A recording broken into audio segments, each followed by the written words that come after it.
जो नए साथी जुड़ रहे हैं वो चैनल को सब्सक्राइब करते जाइए। चलते हैं क्वेश्चनों की ओर। पहला क्वेश्चन आपकी स्क्रीन पे आ रहा है, निम्न में से जन्मजात है। यहां पर आपको क्या पूछा है कि इनमें से जन्मजात कौन से हैं, वो पूछा गया है। प्रेरणा, रुचि, अभियोग्यता और अभिवर्ती। निम्नलिखित में से जन्मजात है, प्रेरणा है, रुचि है, अभियोग्यता है या अभिवर्ती है, यह आपसे पूछा गया है। इनमें से सिर्फ आपकी अभियोग्यता, जो अभियोग्यता है मित्रों, यह क्या आपकी जन्मजात है। ऑप्शन नंबर 3 है जो यहां पे सही रहेगा आपका। आगे चलिए क्वेश्चन नंबर 2। पुरस्कार एवं दंड है सकारात्मक प्रेरक, स्वाभाविक प्रेरक, कृत्रिम प्रेरक या प्राकृतिक प्रेरक। पुरस्कार और दंड कैसे प्रेरक होते हैं? ये क्लास अटेंड नहीं किए तो क्लास भी आपको शिक्षा मनोविज्ञान का जो हमारा प्लेलिस्ट बना हुआ है उसके अंदर मिल जाएगी। तो बताइए मित्रों, पुरस्कार एवं दंड क्या है? कृत्रिम प्रेरक है। ये क्या है? कृत्रिम प्रेरक है। Next question, question number 3। उपलब्धि आवश्यकता किस प्रकार का अभिप्रेरक है?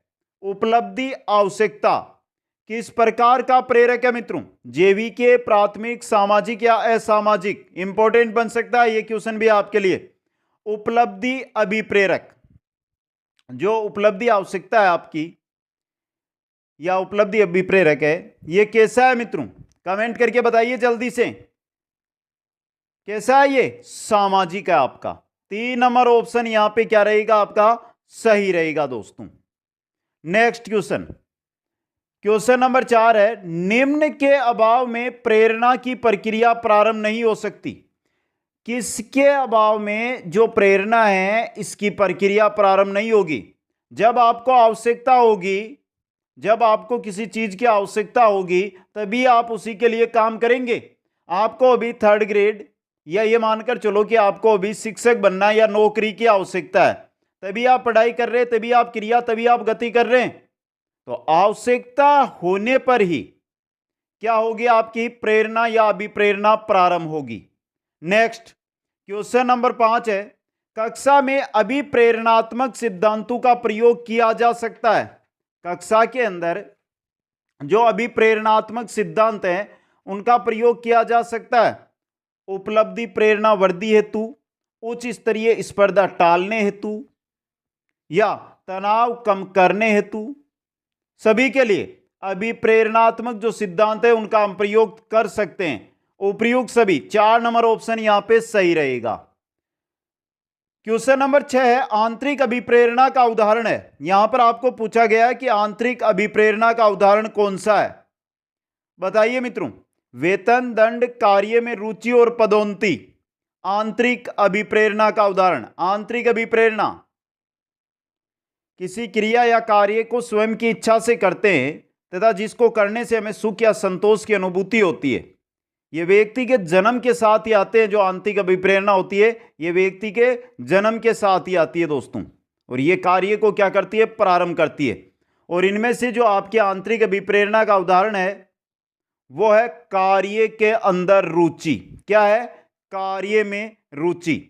जैसे भूख, प्यास, नींद, मलमूत्र परित्याग, काम, बचाव, प्रेम, आत्मसम्मान, श्रद्धा, आराम, ये क्या होते हैं? आंतरिक अभिप्रेरणा है। बाकी हम देखिए, प्रशंसा है, पुरस्कार है, वेतन है, पदोन्नति है, सहयोग है, सर्वेदर्शी सामग्री है, मूल्यांकन है, संबंध है, छात्र अध्यापक संबंध है, दंड है। ये होते हैं आपके बाह्य अभिप्रेरणा या द्वितीयक अभिप्रेरणा जिसको हम बोलते हैं। आगे चलिए क्वेश्चन नंबर 7 में, अभिप्रेरणा का जो मान सिद्धांत है वो किसने दिया था? अभिप्रेरणा का मान सिद्धांत मोस्लो ने, एडलर ने, टिचनर ने या वॉटसन ने? किसने दिया था ये? मेस्लो या मोस्लो ने। ऑप्शन 1 सही रहेगा यहां पे। नेक्स्ट क्वेश्चन नंबर 8 है, कौन सा प्राथमिक अभिप्रेरक है? यहां पर पूछा गया है प्राथमिक अभिप्रेरक कौन सा है? प्यास, भूख, काम या सभी? अभी अभी मैंने बताया था जो जन्म के साथ आते हैं वही प्राथमिक होते हैं, और यहां पे प्यास, भूख, काम ये सभी क्या आपके प्राथमिक है। तो यहां पे सही कौन सा रहेगा आपका? ऑप्शन 4 उपयुक्त सभी दोस्तों। क्वेश्चन नंबर 9 है, आंतरिक अभिप्रेरणा का उदाहरण है वेतन, दंड, लक्ष्य के काम या पदोन्नति। सेम जो पहले क्वेश्चन आया था हमारे 6 या 7 नंबर क्वेश्चन था, शायद 6 नंबर क्वेश्चन था वो, और ये 9 नंबर क्वेश्चन है, सेम है। यहां पे लक्ष्य के काम, एक लक्ष्य को निर्देश में रखकर काम करना, यह आपका आंतरिक अभिप्रेरणा का उदाहरण है। बाकी वेतन, दंड, पदोन्नति ये बाह्य अभिप्रेरणा के उदाहरण है दोस्तों। क्वेश्चन नंबर 10, अभिप्रेरणा से तात्पर्य छात्रा की आंतरिक शक्ति को जागृत करना है। अभिप्रेरणा से तात्पर्य छात्र की या छात्रा की आंतरिक शक्ति को जागृत करना है। यह किसने कहा था मित्रों? वैलेंटाइन, गिलफोर्ड, पियाजे या स्किनर? बहुत अच्छा क्वेश्चन बन सकता है एग्जाम की दृष्टि से। ये किसने कहा था? ये कहा था गिलफोर्ड ने दोस्तों। इसके अलावा गिलफोर्ड ने अभिप्रेरणा के बारे में क्या कहा था? प्रेरणा भी विशेष कार्य की दशा है जो किसी क्रिया को आरंभ करने, उसको बनाए रखने के लिए क्या करती है? किसी को प्रवृत्त करती है। ये गिलफोर्ड ने अभिप्रेरणा के बारे में कहा था दोस्तों। आगे चलिए, क्वेश्चन नंबर 11 है, अध्यापक की प्रभावशीलता निर्भर करती है इस बात पर कि वह, अध्यापक की प्रभावशीलता निर्भर करती है इस बात पर कि वह छात्रों को कितना संतोष देता है, छात्रों को कितना मनोरंजन करता है, छात्रों को कितना अनुशासित रखता है, छात्रों को मानसिक अनुशासित रखता है। तो प्रभावशीलता एक अध्यापक की निर्भर करेगी। इन चार में से किस पर करेगी? कमेंट करके बता दीजिए आप जल्दी से। छात्रों को कितना मानसिक संतुलित यानी मानसिक अनुशासित रखता है एक अध्यापक, यह ही अध्यापक की प्रभावशीलता है। जो अध्यापक की प्रभावशीलता होती है इसी पर निर्भर करती है। 4 नंबर ऑप्शन सही है यहां पे। क्वेश्चन नंबर 12 है, अभिप्रेरणा का अधिगम में क्या महत्व है? बहुत अच्छा क्वेश्चन है यह आपके लिए। अभिप्रेरणा का जो है अधिगम में क्या महत्व है, यह आपसे यहां पर पूछा गया दोस्तों। इसे अधिगम रुचिकर होता है, इसे अधिगम सरल हो जाता है, इसे अधिगमार्थी सीखने के लिए तत्पर हो जाता है, इसे अध्यापक का कार्य अधिक सरल हो जाता है। तो बताइए जो अभिप्रेरणा है इसका अधिगम में क्या महत्व है? क्या है? इससे जो अधिगम है उसमें जो अधिगम करता है उसके वो है सीखने के लिए तत्पर हो जाता है। अभिप्रेरणा के द्वारा जो कोई भी है वो क्या करेगा? सीखने के लिए तत्पर होगा। तो जो अधिगम करने वाला है वो सीखने के लिए तत्पर हो जाता है अभिप्रेरणा के द्वारा दोस्तों। ऑप्शन 3 सही रहेगा यहां पे। आगे चलिए, अच्छा क्वेश्चन आया है, अंतर्नोद और अभिप्रेरणा में संबंध क्या है मित्रों? अंतर्नोद और अभिप्रेरणा के अंदर यहां पर आपको संबंध पूछा है, तो संबंध बताना है अंतर्नोद और अभिप्रेरणा में क्या है। बताइए, इंपॉर्टेंट क्वेश्चन बन सकता है ये भी आपके लिए। तो देखिए, पहले हम ऑप्शन देख ले एक बार। अंतर्नोद का जो संबंध है वो केवल लक्ष्य से है, अभिप्रेरणा का साधन से है। दोनों एक ही सिक्के के दोनों पहलू है। अभिप्रेरणा का संबंध लक्ष्य से है, अंतर्नोद उस ओर बढ़ने से गति देता है। कोई संबंध नहीं है। इनमें से सही कौन सा है वो आपको बताना है। अंतर्नोद और अभिप्रेरणा के बारे में, इन दोनों के संबंध है उसके बारे में आपको बताना है। तो सही है 3 नंबर ऑप्शन यहां पे। अभिप्रेरणा का संबंध एक लक्ष्य, एक आवश्यकता से होता है, और जो अंतर्नोद होता है उस ओर बढ़ने से गति देता है। जब एक लक्ष्य की ओर, एक आवश्यकता की ओर कोई बढ़ता है तो उसको सहायता देता है, उसको गति देता है, वही क्या होता है? अंतर्नोद होता है। तो 3 नंबर ऑप्शन यहां पे सही है आपका। क्वेश्चन नंबर 14, राजेश है जो गणित की समस्या को हल करने के लिए पूरी तरह से संघर्ष कर रहा है। उसका आंतरिक बल जो उसे उस समस्या को पूरी तरह से हल करने के लिए विवश करता है, किस नाम से जाना जाएगा? प्रेरक, व्यक्तिगत विशेषक, संवेग या प्रत्यक्षण? किस नाम से? प्रेरक के नाम से जाना जाएगा वो। ऑप्शन 1 यहां पे सही रहेगा। आगे चलिए, क्वेश्चन नंबर 15 है आपका, अभिप्रेरणा चक्र के संदर्भ में निम्नलिखित में से कौन सा सही क्रम है? सीधा बता दूं कौन सा चक्र सही है। आवश्यकता, प्रबल प्रेरणा, उत्तेजना, लक्ष्य उन्मुखी व्यवहार, उपलब्धि, उत्तेजना की कमी। यह होगा आपका। जब उपलब्धि मिल जाएगी तो बाद में जो उत्तेजना है, जो अभिप्रेरणा है वो कम हो जाएगी, उसमें कमी हो जाएगी। यहां पर देखिए, प्रबल अभिप्रेरणा मिल रही है और यहां पर उत्तेजना में कमी हो रही है। समझे आप? ये सही क्रम है अभिप्रेरणा चक्कर का। इंपॉर्टेंट क्वेश्चन भी बन सकता है एग्जाम में। आगे 16 नंबर क्वेश्चन देखिए, संज्ञानात्मक परिशुद्धता, संज्ञानात्मक परिशुद्धता तथा शैक्षिक संवाद क्या है? अधिगम को एक सामाजिक गतिविधि के रूप में ग्रहण करते हैं। 3 नंबर ऑप्शन सही रहेगा यहां पे। क्वेश्चन नंबर 17 देखिए, सीखने की प्रक्रिया में अभिप्रेरणा, ये इंपॉर्टेंट क्वेश्चन है आपके लिए। सीखने की प्रक्रिया में अभिप्रेरणा शिक्षार्थियों की स्मरण शक्ति को प्रेरणा बनाती है, पिछले सीखे हुए नए अधिगम के योग्य बनाती है, शिक्षार्थियों को एक दिशा में सोचने के योग्य बनाती है, या शिक्षार्थियों में सीखने के प्रति रुचि का विकास करती है। सीखने की प्रक्रिया में जो अभिप्रेरणा होती है ना मित्रों, वो शिक्षार्थियों को या शिक्षार्थियों में सीखने के प्रति रुचि का विकास करती है। ऑप्शन 4 यहां पे सही रहेगा। क्वेश्चन नंबर 18, रिक्त स्थान को एक अभिप्रेरित शिक्षण का संकेतक माना जाता है। किसको माना जाता है? कक्षा में अधिकतम उपस्थिति, शिक्षक द्वारा दिया गया उपचारात्मक कार्य, विद्यार्थियों द्वारा प्रश्न पूछना, या कक्षा में एकदम खामोश।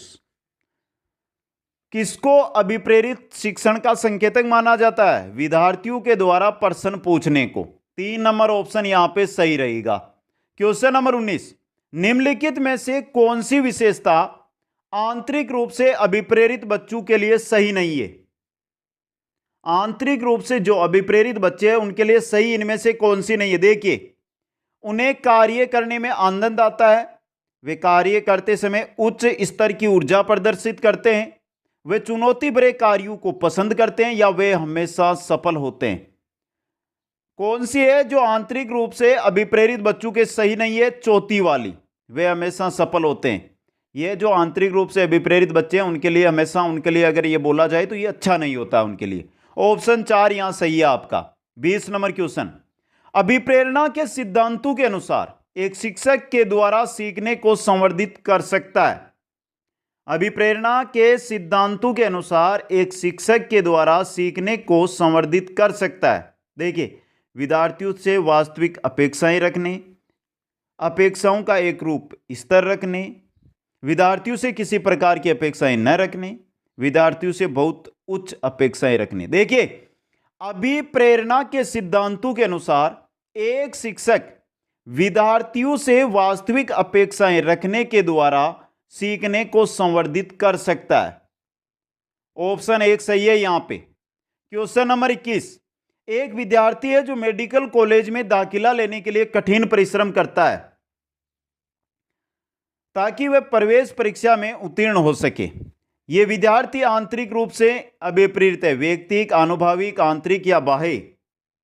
बताइए मित्रों, किस प्रकार से है यह आंतरिक रूप से अभिप्रेरित है। यहां पर खाली स्थान दिया गया, आपको रिक्त स्थान दिया गया, लेकिन क्या कर दिया गया, आगे इसके ऐड कर दिया गया है। आंतरिक रूप से अभिप्रेरित है, 3 नंबर ऑप्शन सही है, जबकि यह प्रश्न पूरा ही उत्तर के साथ दिया हुआ था।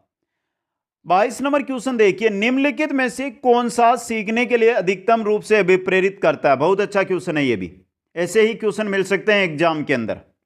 बहुत सरल या कठिन लक्ष्यों का चयन करने की प्रवृत्ति, लक्ष्यों को प्राप्त करने में व्यक्तिगत संतुष्टि, बाह्य कारक, असफलता से बचने के लिए अभिप्रेरणा।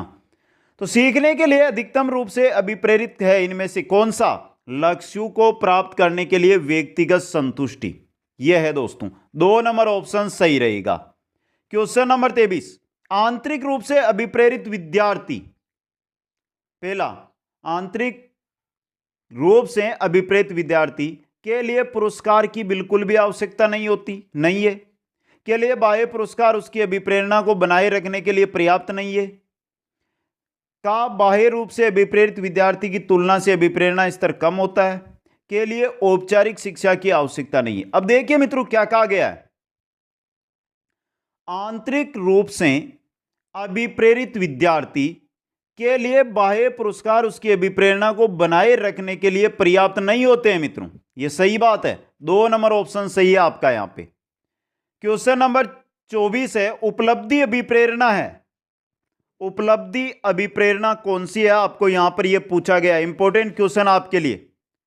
उपलब्धि अभिप्रेरणा चुनौतीपूर्ण कार्य करने में डटे रहने की प्रवृत्ति, असफलता से बचने की प्रवृत्ति, सफलता व असफलता को समान रूप से स्वीकार करने की तत्परता, या बिना विचार जल्दबाजी में कार्य करने की प्रवृत्ति। उपलब्धि अभिप्रेरणा यहां पर चुनौतीपूर्ण कार्य करने में डटे रहने की प्रवृत्ति आपकी। ऑप्शन एक यहां पे सही रहेगा। उपलब्धि अभिप्रेरणा या अभिप्रेरक चुनौतीपूर्ण व कठिन कार्यों में संतोषजनक निपुणता प्राप्त करने की आशा ही क्या होती है, उपलब्धि अभिप्रेरक होता है दोस्तों। जो उपलब्धि अभिप्रेरणा है या उपलब्धि अभिप्रेरक है, इसके प्रतिपादक है मैकक्लेलैंड व एटकिंसन। मैकक्लेलैंड व एटकिंसन 1961 में इसको क्या किया था, प्रतिपादित किया था दोस्तों। आगे चलिए 25 नंबर है अधिगम के प्रक्रम में अभिप्रेरणा। अधिगम के प्रक्रम में अभिप्रेरणा सीखने वालों की स्मृति को तेज बनाता है, पुराने अधिगम से नए अधिगम को विभेदित करता है, एक दिशीय रूप से सोचने में सीखने वालों को प्रस्तुत करता है, या नए सीखने वालों में अधिगम के लिए रुचि का सृजन करता है। यह रहा आपका चौथा।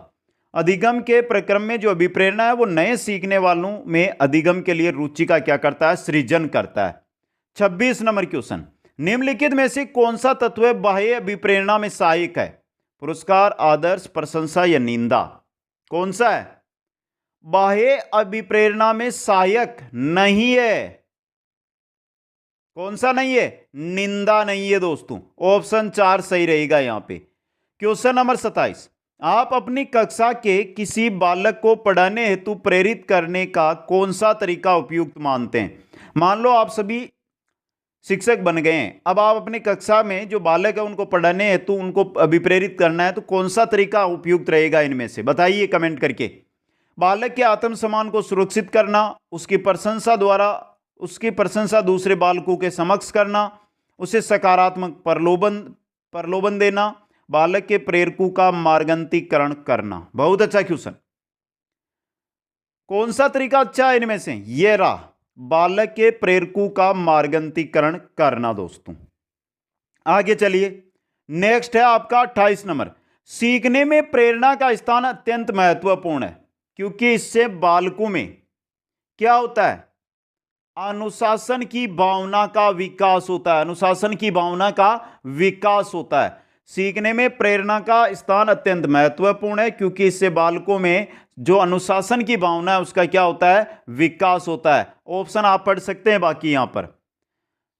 क्वेश्चन नंबर 29 देखिए, मास्लो के आवश्यकता पदानुक्रम सिद्धांत के अनुसार कौन सी आवश्यकता सबसे अंत में पूरी होती है? मास्लो का आवश्यकता या आत्मबल का सिद्धांत दिया था, 5 प्रकार की आवश्यकताएं उन्होंने बताई थी। 5 प्रकार की आवश्यकताएं हैं, इनमें से ये 4 आपके सामने, समान, आत्म यथार्थता, सुरक्षा और सामाजिक। तो देखिए 5 प्रकार की जो आवश्यकताएं बताई उन्होंने, उनमें पहली है शारीरिक आवश्यकता, दूसरी है सुरक्षा की आवश्यकता, तीसरी है सामाजिक आवश्यकता, चौथी है सम्मान पाने या देने की आवश्यकता और 5वीं है आत्म सिद्धि की आवश्यकता। तो बताइए यहां पे कौन सा सही है, आत्म सिद्धि या आत्म यथार्थता की आवश्यकता? देख लीजिए, इंपॉर्टेंट है। सबसे पहले जो हमें आवश्यकता होगी वो शारीरिक आवश्यकता होगी। कौन सी होगी? शारीरिक आवश्यकता। 2 नंबर पे जो हमारे आवश्यकता आएगी वो आएगी सुरक्षा की। कौन सी? सुरक्षा की आवश्यकता। ये मास्लो का जो आवश्यकता पदानुक्रम सिद्धांत है उसके अनुसार 5 आवश्यकताएं हैं। तीसरा है जो सामाजिक आवश्यकता, जैसे सामाजिक आवश्यकता, प्रेम, स्नेह, ये सभी।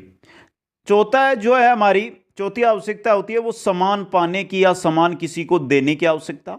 और 5वीं जो हमारी आवश्यकता है, जो अंतिम आवश्यकता मैस्लो ने बताई, वो कौन सी है? आत्म सिद्धि की आवश्यकता। जो व्यक्ति जो बन सकता है वो बनना चाहिए, इसकी आवश्यकता। आत्म सिद्धि की आवश्यकता, आत्म यथार्थता की आवश्यकता, आत्म सिद्धि की। ये 5 आवश्यकताएं यहां से क्वेश्चन आए हुए हैं बहुत सारे एग्जाम में। आगे चलिए नेक्स्ट में, क्वेश्चन नंबर 30 है, प्रेरणा किसकी व्याख्या करती है? प्रेरणा व्याख्या किसकी करती है? व्यवहार क्या है, व्यवहार के प्रभाव, व्यवहार क्यों घटित होता है, या इनमें से कोई नहीं? व्यवहार क्यों घटित होता है, इसकी व्याख्या करता है आपकी अभिप्रेरणा या प्रेरणा। क्वेश्चन नंबर 31, मास्लो के अनुसार निम्नलिखित प्रेरणाओं में सबसे अधिक शक्तिशाली प्रेरणा कौन सी है? सबसे अधिक शक्तिशाली प्रेरणा किसको बताई थी दोस्तों? सबसे शक्ति पहली ही आवश्यकता है ना, उसको बताया था। और वो क्या है? शारीरिक या दैहिक आवश्यकता है आपकी। ऑप्शन एक यहां पे क्या रहेगा आपका? सही रहेगा। और इंपॉर्टेंट क्वेश्चन भी है आपके लिए। क्वेश्चन नंबर 32 है, अभिप्रेरणा वे शारीरिक तथा मनोवैज्ञानिक दशाएं हैं जो किसी कार्य को करने के लिए प्रेरित करती है। यह कथन किसका है आपको यहां पर बताना है दोस्तों?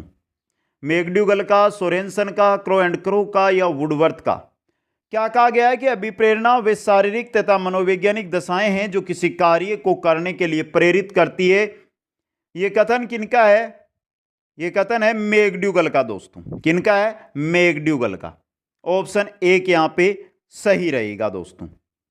आगे चलिए नेक्स्ट क्वेश्चन नंबर 33 में, अधिगम तक पहुंचाने के राजमार्ग को कहा जाता है। अधिगम तक पहुंचाने के राजमार्ग को अभिप्रेरणा कहा जाता है। क्या कहा जाता है? अभिप्रेरणा। नेक्स्ट, क्रिया को आरंभ करने, जारी रखने तथा नियंत्रित करने की प्रक्रिया। क्रिया को आरंभ करने, जारी रखने तथा नियंत्रित करने की क्रिया भी क्या है? आपकी अभिप्रेरणा ही है। क्या है मित्रों? अभिप्रेरणा है। ये कहा किसने? ये परिभाषा किसने दी? किसी क्रिया को आरंभ करने, जारी रखने, उसको नियमित करने की प्रक्रिया ही अभिप्रेरणा है। ये परिभाषा किस मनोवैज्ञानिक की है? कमेंट करके बताइए मित्रों, किसकी है ये परिभाषा? गुड की परिभाषा। ये गुड ने दी थी ये परिभाषा। क्वेश्चन नंबर 35, अभिप्रेरणा के संदर्भ में भूख है आवश्यकता, अंतर्नोद, प्रेरणा या उद्देश्य? भूख क्या है मित्रों? भूख एक अंतर्नोद है। ऑप्शन दो यहां पे सही रहेगा आपका। क्वेश्चन नंबर 36 के अंदर चलते हम। अभिप्रेरणा के संदर्भ में प्यास और भूख तो एक ही बात हो गई, तो दोनों ही क्या है? अंतर्नोद ही है। 37 नंबर क्वेश्चन, निम्न में से किसका जैविकीय आधार नहीं है? भूख, प्यास, काम या संबंधन? जैविकीय आधार भूख का है, प्यास का है, काम का है, संबंधन का नहीं है। ऑप्शन 4 सही रहेगा। क्वेश्चन नंबर 38, निम्न में से कौन सी जन्मजात या आंतरिक अभिप्रेरणा नहीं है? भूख, प्यास, उपलब्धि की आवश्यकता, यौन या काम? उपलब्धि की आवश्यकता, यह आपकी आंतरिक या जन्मजात अभिप्रेरणा नहीं है दोस्तों। नेक्स्ट है आपका, निम्न में से कौन सा उदाहरण अर्जित प्रेरक का है? अर्जित प्रेरक का उदाहरण कौन सा है? भूख, विश्राम, पुरस्कार, रुचि, 2 व 3 दोनों। अर्जित प्रेरक का उदाहरण है या बाह्य अभिप्रेरणा? पुरस्कार भी है, रुचि भी है आपकी। तो चौथा ऑप्शन 2 व 3 दोनों यहां पे सही रहेगा। ऑप्शन 4। क्वेश्चन नंबर 40 है आपका, निम्नलिखित में से कौन सा प्राकृतिक अभिप्रेरणा का उदाहरण नहीं है? प्यास, प्रतिष्ठा, सुरक्षा और भूख। प्यास, सुरक्षा और भूख यह आपकी प्राकृतिक अभिप्रेरणा है, जबकि प्रतिष्ठा नहीं है। तो ऑप्शन 2 सही रहेगा। प्रतिष्ठा अर्जित या बाह्य अभिप्रेरणा है। क्वेश्चन नंबर 41, कौन सा अभिप्रेरणा का घटक नहीं है? आवश्यकता, रटन स्मृति, अंतर्नोद, प्रोत्साहन? रटन स्मृति यह नहीं है दोस्तों। ऑप्शन 2 सही है यहां पे। क्वेश्चन नंबर 42, अधिगम सर्वोत्तम होगा जब? अधिगम सर्वोत्तम होगा जब? कब? जब अभिप्रेरणा होगी। जब अभिप्रेरणा होगी दोस्तों, गति मिलेगी कार्य को। नेक्स्ट है आपका, निम्न में से कौन सा तत्व अभिप्रेरणा से संबंधित नहीं है? मूल प्रवृत्ति, प्रेरणा, अंतर्नोद और आवश्यकता? मूल प्रवृत्ति में अभिप्रेरणा संबंधित है क्या? नहीं, तो मूल प्रवृत्ति संबंधित नहीं है यहां पे। क्वेश्चन नंबर 44, स्नेह प्राप्त करने की इच्छा अभिप्रेरणा के संदर्भ में क्या है? स्नेह, प्रेम प्राप्त करने की जो इच्छा है वो अभिप्रेरणा के संदर्भ में क्या है? स्वाभाविक अभिप्रेरक है, कृत्रिम अभिप्रेरक है, नकारात्मक अभिप्रेरक है या अर्जित अभिप्रेरक है? यह आपका स्वाभाविक अभिप्रेरक होता है। ऑप्शन 1 यहां पे सही रहेगा दोस्तों। आगे चलिए, नेक्स्ट आ रहा है आपका 45 नंबर। ऐसे दो संदर्भित मानवतावादी मनोवैज्ञानिक कौन है जिन्होंने मानव व्यक्तित्व की व्याख्या स्वयं एवं आवश्यकताओं के सिद्धांत के आधार पर की है? किन्होंने की थी? आवश्यकता पदानुक्रम का सिद्धांत तो हमने देख ही लिया, तो मेस्लो तो यहां पर फिक्स हो गया। अब दूसरा कौन है वो आपको यहां पर बताना है दोस्तों। दूसरा कौन है जिसने यहां पर व्याख्या की है दोस्तों? रोजर्स ने भी किया ना मित्रों, रोजर्स ने भी तो किए ना। रोजर्स, मेस्लो एवं रोजर्स, ऑप्शन एक यहां पे सही रहेगा आपका, मेस्लो एवं रोजर्स दोस्तों। क्वेश्चन नंबर 46, साथियों के दबाव से मूर्खतापूर्ण अनुगमन निम्न में से किस आवश्यकता से अभिप्रेरित है?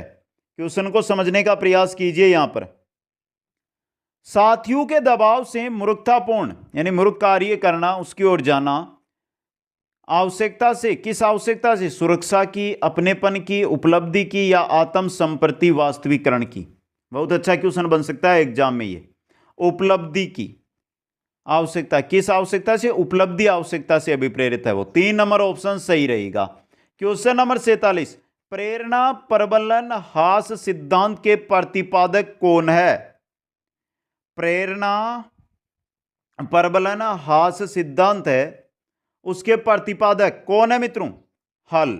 ऑप्शन एक सही रहेगा यहां पे। क्वेश्चन नंबर 48, ऐसे अभिभावक जो अपने बालकों की उपलब्धि अभिप्रेरणा को बढ़ावा देना चाहते हैं, उन्हें चाहिए, ऐसे अभिभावक जो अपने बालकों की उपलब्धि अभिप्रेरणा को बढ़ावा देना चाहते हैं, पहला, बालकों को प्रारंभिक वर्षों में बिना अभिभावकों की मदद के अपनी जिम्मेदारियां संभालने हेतु प्रोत्साहित करें। यह रहेगा आपका पहला ही ऑप्शन सही यहां पे।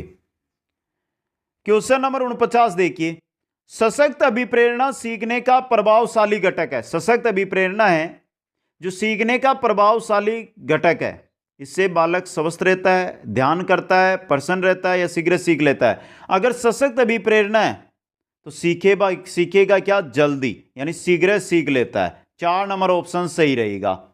क्वेश्चन नंबर 50 देखिए, बहुत अच्छा क्वेश्चन है ये। मोहित द्वितीय श्रेणी परीक्षा के लिए कठिन परिश्रम कर रहा है। मोहित रीट के पास करने के लिए कठिन परिश्रम कर रहा है। उसके पिताजी ने उसे परीक्षा में सफल रहने पर उसे मोटरसाइकिल देने का वादा किया है। इसका अर्थ क्या है मित्रों? कौन सी प्रेरणा मिली है उसको? आंतरिक, बाह्य, गणितीय या आंतरिक या बाह्य दोनों? मोटरसाइकिल दे रहे हैं, बाहर से ही दे रहे ना, तो बाह्य प्रेरणा। ऑप्शन 2 सही रहेगा। क्वेश्चन नंबर 51 है, अभिप्रेरणात्मक सेट का सही अनुक्रम है। अभिप्रेरणात्मक सेट का लक्ष्य निर्देशित, व्यवहार, लक्ष्य प्राप्ति, स्वयं प्रवृत्ति और संतुष्टि। पहला ही आपका सही, ऑप्शन 1 सही रहेगा। क्वेश्चन नंबर 52, सशक्त अभिप्रेरणा सीखने का प्रभावशाली घटक है। इससे बालक, सशक्त अभिप्रेरणा सीखने का प्रभावशाली घटक है। इसे बालक स्वस्थ रहता है, ध्यान करता है, प्रसन्न रहता है, शीघ्र सीखता है। वही ऊपर वाला क्वेश्चन है ये, थोड़ा सा इसको घुमा दिया है।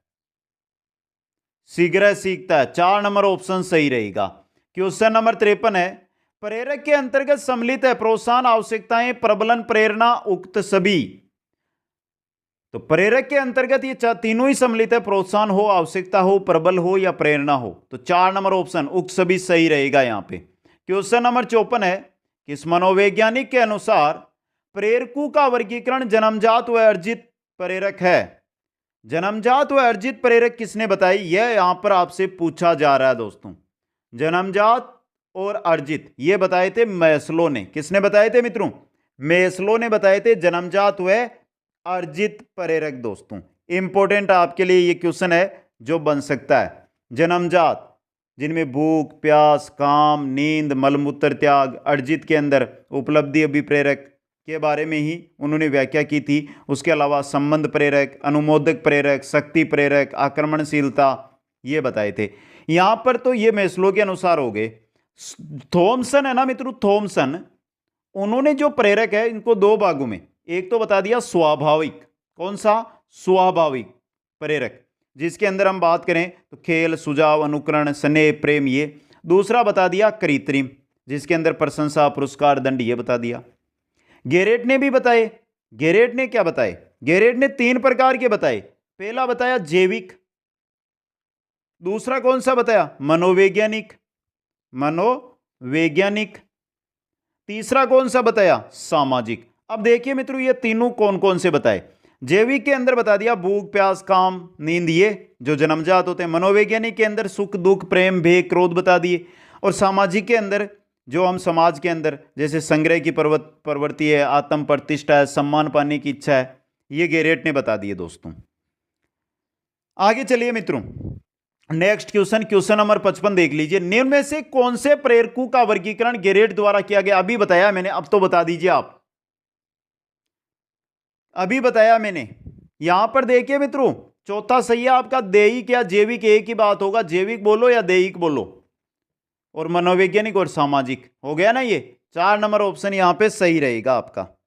आगे चलिए क्वेश्चन नंबर 56 में, प्रेरकों का वर्गीकरण अनेक विद्वानों ने किया, मेस्लो द्वारा किया गया वर्गीकरण सही ढंग से निम्न में से कौन सा है? मेस्लो ने 2 बताए, कौन कौन से बताए वो आपसे यहां पे पूछा है। पहला जन्मजात बताया, दूसरा अर्जित बताया। तो देखिए ये रहा, जन्मजात हुआ है अर्जित प्रेरक दोस्तों। अच्छा और इंपॉर्टेंट क्वेश्चन आपके लिए। आगे चलिए क्वेश्चन नंबर 57, सीखने की प्रक्रिया में अभिप्रेरणा, सीखने की प्रक्रिया में अभिप्रेरणा, इंपॉर्टेंट क्वेश्चन है ये, बताइए। सीखने की प्रक्रिया में अभिप्रेरणा, बच्चों में सीखने के प्रति रुचि का विकास करना, पहला ही सही हो गया आपका यहां पे। क्वेश्चन नंबर 58, अभिप्रेरणा एक प्रक्रिया, अभिप्रेरणा एक प्रक्रिया है, यहां पर है गायब हो गया है। अब देखिए अभिप्रेरणा एक प्रक्रिया है, इस संदर्भ में कौन सा कथन उपयुक्त नहीं है वो आपको बताना है। पहला देखिए यहां पर आपका, यह व्यक्ति को लक्ष्य की ओर ले जाती है, यह तो सही है, उपयुक्त कथन है। दूसरा, यह व्यक्ति की शारीरिक आवश्यकताओं की संतुष्टि करती है, यह भी सही है। यह मनोवैज्ञानिक आकांक्षा को प्राप्त करने में सहायता करता है, यह भी सही है। यह व्यक्ति को अप्रिय स्थिति से दूर रखता है, यह गलत है आपका, ऑप्शन 4 सही रहेगा। क्वेश्चन नंबर 59, किसी व्यक्ति को सामाजिक दृष्टि से स्वीकृत कार्य करने हेतु निम्न में से कौन सी एक प्रेरणा देता है? किसी व्यक्ति को सामाजिक दृष्टि से स्वीकृत कार्य करने हेतु निम्न में से कौन सी एक प्रेरणा देता है? उपलब्धि प्रेरक, आक्रोश प्रेरक, शक्ति प्रेरक या स्वीकृति प्रेरक? स्वीकृति प्रेरक, ऑप्शन 4 सही रहेगा। क्वेश्चन नंबर 60, उपलब्धि अभिप्रेरक के संबंध में कौन सा कथन सही है वो आपको बताना है। पहला, उपलब्धि अभिप्रेरक जीवित रहने के लिए आवश्यक है, गलत नहीं। यह व्यक्तिगत क्षमताओं की संतुष्टि महत्वपूर्ण है, तो उपलब्धि प्रेरक को विकास प्रेरक कहा जाता है, यह भी गलत है। यदि व्यक्तियों के मध्य प्रतियोगिता पर बल दे तो उपलब्धि अभिप्रेरक को सामाजिक अभिप्रेरक कहा जाता है, क्योंकि जो उपलब्धि अभिप्रेरक होता है यह चुनौती और कठिन कार्यों में संतोषजनक निपुणता प्राप्त कराता है। अगर व्यक्तियों में अगर हम मध्य प्रतियोगिता पर बल दे दें, यानी कठिनता और चुनौतीपूर्ण कार्य वहां पर प्रतियोगिता को शामिल कर लें, तो यह सामाजिक अभिप्रेरक बन सकता है, यह सही है आपका। यहां पे 3 नंबर ऑप्शन सही रहेगा यहां पे।